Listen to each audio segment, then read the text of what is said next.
What is it about hemp that's so controversial? Why is it always in the news lately? And is it only because it's tied to medical marijuana? Can it be good? I'll leave the legal discussion to the lawyers. What I'm interested in are potential health benefits. You know, hemp, cannabis, that plant that can be legally grown all over the world and is often used in marijuana production. With all this news, I decided to do a little digging and to try to figure out why hemp is so controversial.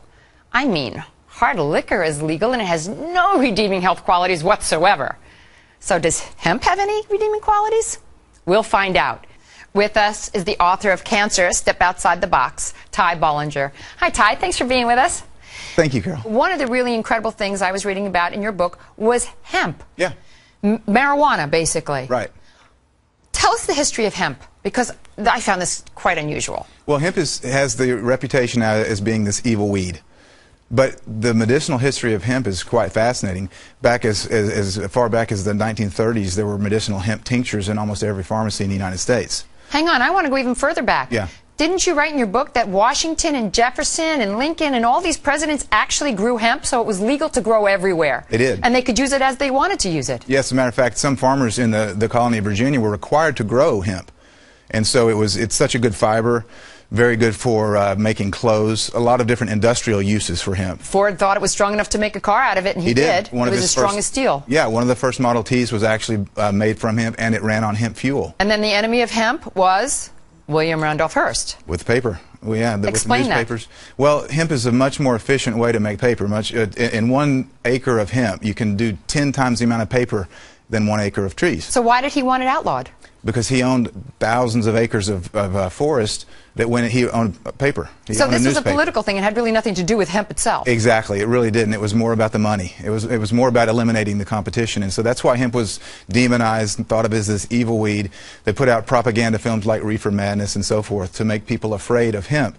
When in reality, that's one small use of hemp, the recreational use, which is called, we call it marijuana. But that was a slang term that they developed to make people afraid of it. Oh, heck, Mary Jane, doobies, everything. I mean, they've got a lot of slang terms for it. So in the 1930s, they made tinctures. What were they making the tinctures for, and why were they doing these tinctures? Well, I mean, the medicinal uses of hemp are just numerous. The hemp helps, well, we can talk about the cancer effects of hemp, but it helps with inflammation. It's very anti-inflammatory. It helps with seizures. It's very effective with PTSD for the vets that are coming back that have post-traumatic traumatic stress disorder. Mm-hmm. Very effective at treating that. It's an anti-inflammatory. But then the uses of hemp for cancer, what I've studied, because of my book, Cancer, Step Outside the Box, and the number of cancers, there's about a dozen different cancers that have been studied in depth with medicinal marijuana, with hemp. And so the studies, from brain cancer to prostate cancer to pancreatic cancer, uterine cancer, cervical cancer, prostate cancer, it's amazing. Okay, so what is in hemp that it's this THC, correct? Well, there's chemicals that are called cannabinoids. Right. THC is short for delta-9 tetrahydrocannabinol. I'm glad you said it because I couldn't. That's the only time I'll get it right. I'm glad I got it right.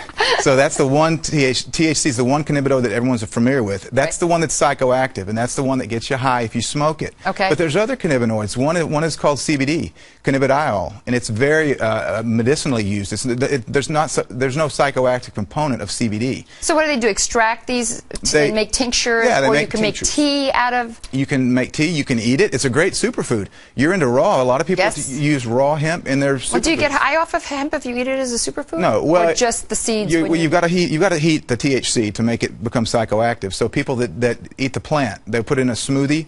You know, there's super green smoothies. Right. You're not going to get high off of that because you didn't superheat it. But is it then, if you put it in a smoothie like that, is it good prevention to cancer? It is. It's very well. It's got a perfect ratio of omega-3 to 6 fatty acids. It's got more GLA, gamma-linolenic acid, than any other plant.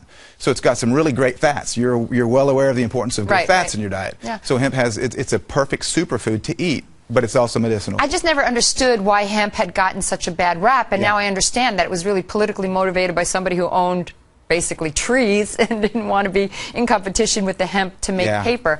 And yet, throughout the years after that, so many people suffered because of that. Yeah. So I guess it's actually a good thing that people are coming around a little bit. It is. I'm really encouraged about the different legislation in different states that are trying to legalize medicinal hemp because of the fact that it is so good. It's not just a superfood. It's not just great for industrial uses, as we've mentioned, but it's a really good medicine. Thank you so much for coming on, Ty. I really appreciate you being here. Thank you, Carol. Appreciate it.